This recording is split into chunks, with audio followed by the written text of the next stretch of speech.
So I'm going to close out of here. And what we're going to do is customize our navigation pane. So we're going to go into File, Options, and Current Database. Okay, so you can see the application title in our startup form here is our display form. And then we get into navigation. And we already talked about if you don't want the pane to display at all, remove the check mark. If you want to specify exactly what the user sees, go into navigation options. And if you remove the check marks, you can control what portions of the database the user has access to. And so we're going to go into object type. And we do not want them to have access to the table, so we're going to remove that. We don't want them to have access to the macros or the modules. So they can look at the queries, forms, and reports. So we're going to go ahead and click OK.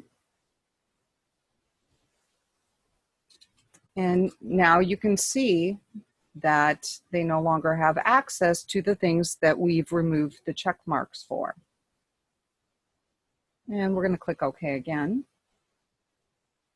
And we'll click OK again. It just indicates that you have to close the database and reopen it in order to see the startup form.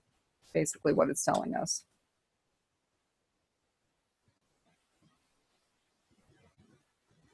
And should take note, it's only displaying what we told it could display.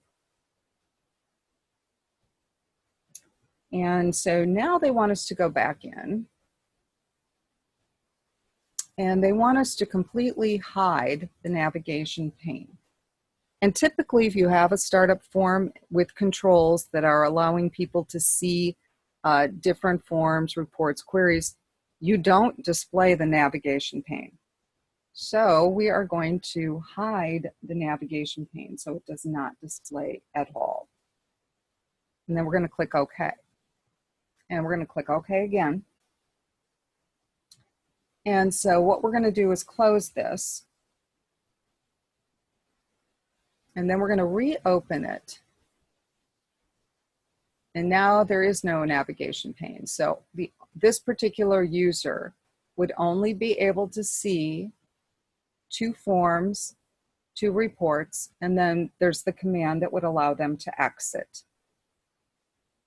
Okay, and there's great power in creating these types of user interfaces. Okay? And they're typically used on an intranet.